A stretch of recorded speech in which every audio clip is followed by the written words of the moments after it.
தென் மாவட்டத்தில் 0, டெல்டா மாவட்டத்தில் தொடை தெரியப்பட்டிருக்கிறது. சென்னை, காஞ்சிபுரம்,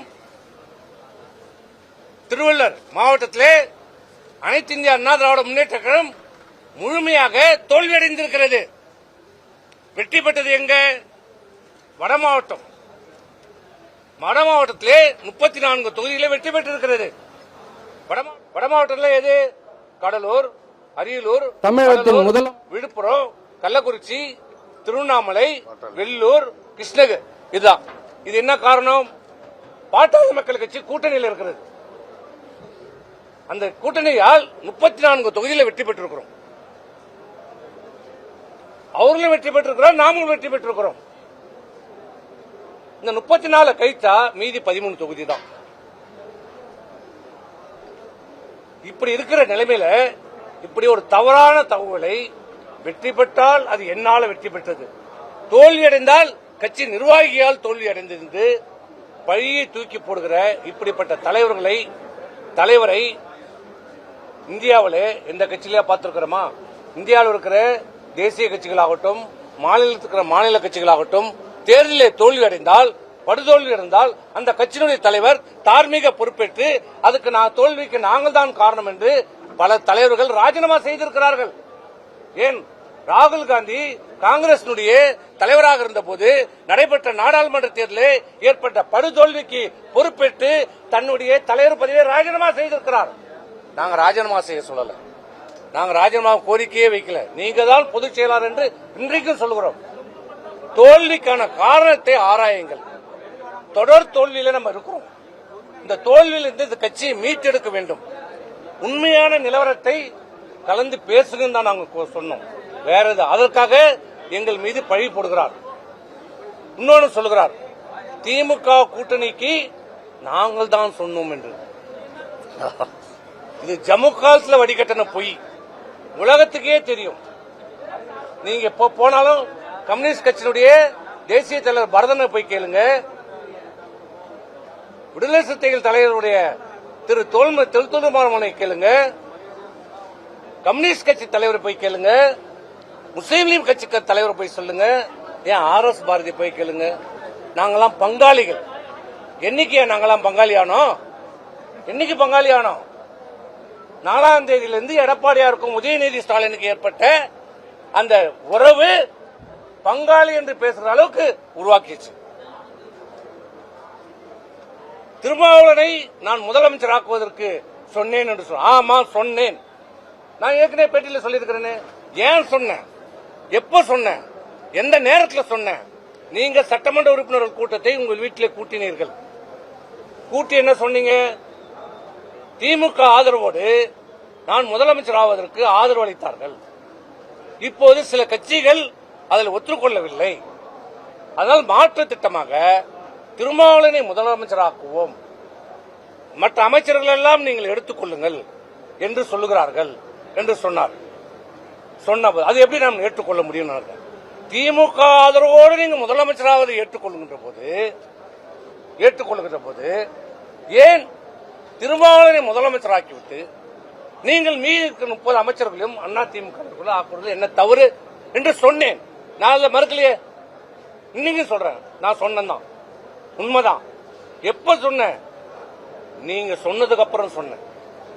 இன்னொன்னு சொன்னேன், திருமாவளவனை ஏற்றுக்கொள்ள முடியாது. அது எப்படி விடுதலை சிறுத்தைகள் கட்சி என்று சொல்லிவிட்டு நாம் இருப்பது? நான் ஏற்றுக்கொள்ள மாட்டேன். சரி, நீங்க ஏற்றுக்கொள்ள வேண்டாம். அப்பதான் சொன்னேன், அண்ணா திராவிட முன்னேற்ற கழகம் திமுகவை எதிர்த்து தொடங்கப்பட்ட இயக்கம்.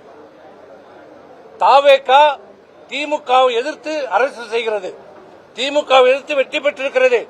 நாம் இருவருமே ஒரே கொள்கையில் இருக்கிறோம். ஏன் தாவேகாவை நாம் ஆதரிக்க கூடாது என்று சொன்னேன். எந்த மாற்று கருத்தும் இல்ல. நீங்க திமுகவோடு முதலமைச்சர் ஆகின்ற போது திமுக எதிர்ப்பு இருக்கிற தாவேகா ஆதரிப்பதில் என்ன தவறு என்று சொன்னோம். இதுதான் நடந்தது.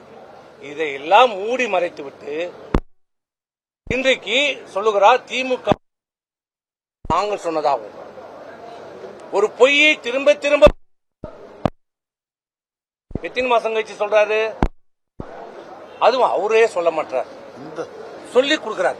அந்த பேட்டி கொடுக்கும் போதே போன் வருது, நீங்க எல்லாம் பாத்திருப்பீங்களே. அண்ணே அண்ணே அண்ணே அவர் சொல்றாரு, இப்படி பேசு அப்படி பேசு, இல்ல சார் இதை சொல்லு அதை சொல்லு, இல்ல லைவ்ல வேற போடுங்கன்னு உங்ககிட்ட கேக்குறாங்க.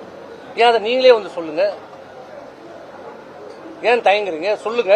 நான் தான் அன்னைக்கே சொன்னேன்ல, இந்த பிரச்சனை ஏற்பட்ட போது என்ன சொன்னேன், திமுகவோட கூட்டணி நீங்க வைக்கவில்லை என்பதை உங்க மனசாட்சிக்கு விரோதம் இல்லாம வாங்க நான் சத்தியம் பண்றேன், நீங்க சத்தியம் பண்ண இன்னி வரைக்கும் ஏன் பதில் சொல்லல, ஏன் சொல்லல?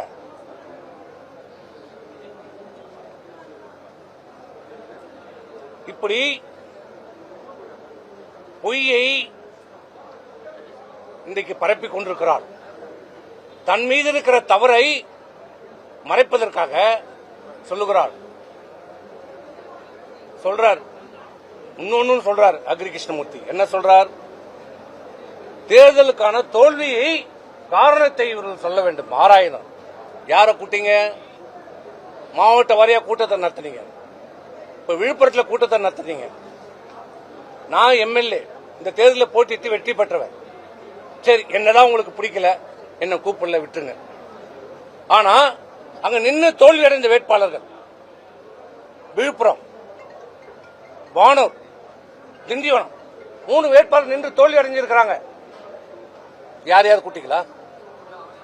3 பேரும் கூப்பிடல.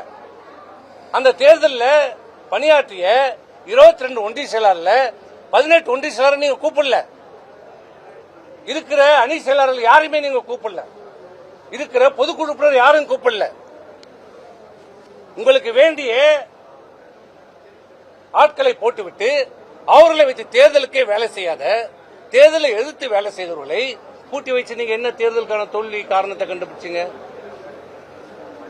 இப்ப சொல்ற தேர்தல் தோல்விக்கான காரணத்தை ஆராய வேண்டும் என்று பேட்டி கொடுக்கிறாரே திரு அக்ரி கிருஷ்ணமூர்த்தி அவர்களே, உங்களை கேட்கிறேன், உனக்கு தைரியம் இருந்தால், தரணி இருந்தால், தெம்பு இருந்தால்,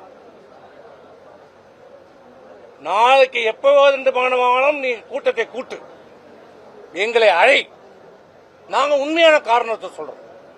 நாங்க விதண்டாவாதம் பண்ண வரல, காரணத்தை சொல்றோம். ஏன் தோற்றோம், எதுக்காக தோற்றோம், என்னத்து காரணத்துக்காக தோற்றோம். இன்றைக்கு வாய்க்கையே பேசுகிறார் இந்த அக்ரி கிருஷ்ணமூர்த்தி.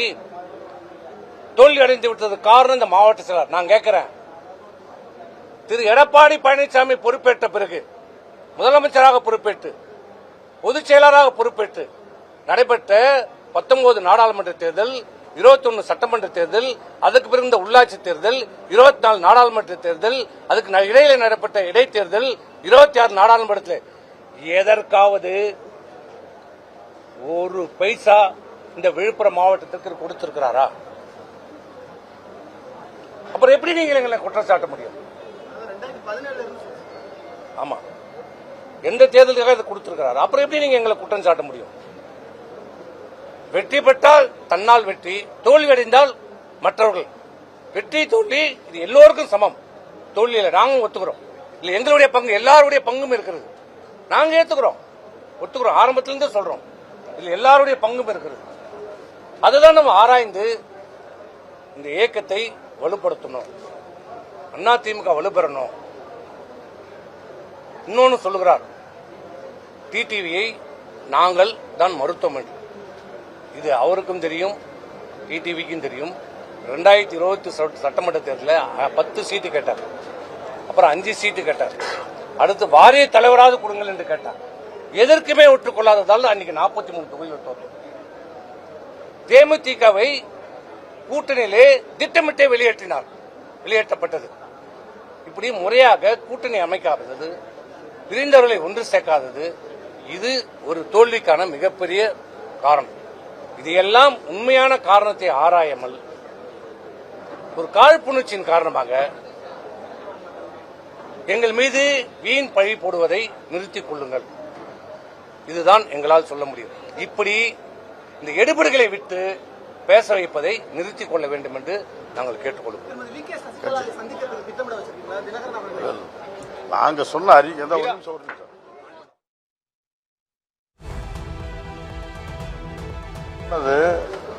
கட்சி ஒற்றுமைப்படணும், எல்லாத்தையும் ஒருங்கிணைக்கணும், பலப்படுத்தணும். வருகின்ற தேர்தல் கட்சி கட்சி ஒருங்கிணைச்சு எல்லாத்தையும் வெளியே போனவங்கள கூட கூப்பிட்டு ஒருங்கிணைக்கணும்னு சொல்றாங்க. இதுதான் எங்களுடைய அறிக்கையுடைய சாராம்சம்.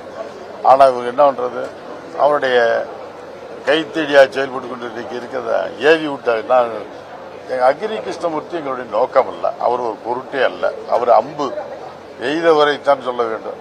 அவர் அங்கிருந்து அக்ரி கிருஷ்ணமூர்த்தி போல சொல்லி விட்டுட்டு அவர் எல்லார் மேலையும் பாய விடுறாரு. அது மேல நான் அக்ரி கிருஷ்ணமூர்த்தி மேலும் தனிப்பட்ட முறை சொல்றேன். நீங்க எதையும் சொன்னா அவங்க எடப்பாடி அவர்கிட்ட சொல்லி, உங்க தலைவர்கிட்ட சொல்லி நீங்களே சொல்லிருங்க அப்படின்னு அவர்கிட்ட சொல்லிருங்க. அவர் அக்ரி கிருஷ்ணமூர்த்தியை தவறாக பயன்படுத்துகிறார். அக்ரி கிருஷ்ணமூர்த்தியை பொதுச் செயலாளருடைய மரியாதையை அவரை காப்பாற்றுவது போல் நினைத்துக் கொண்டு அவரை அவமானப்படுத்துகின்ற வகையில அவருடைய சிறுமைப்படுத்துகின்ற வரையில பேட்டி கொடுக்கிறார். ஜெயிச்சா அவர்தான் காரணம், தோத்தா முன்னுறதுக்கு அவர் பொறுப்பேற்க மறுக்கிறார். எந்த ஒரு அரசியல் கட்சி தலைவரும் தேர்தலுக்கு பின்பு தோல்வி ஏற்பட்டவுடன் தார்மீக பொறுப்பேற்றுக் கொள்வது வழக்கம். அந்த வகையிலே அம்மாவே 96 தேர்தலில் போட்டியிட்ட அவர் தோல்வி அடைந்த பின் இந்த தோல்விக்கு முழு பொறுப்பு நான் ஏற்றுக்கொள்கிறேன் என்று தைரியமாக சொன்னார். திருப்பி அந்த தோல்வியிலிருந்து மீட்டெடுத்துக் கொண்டு வந்தார் கட்சியை.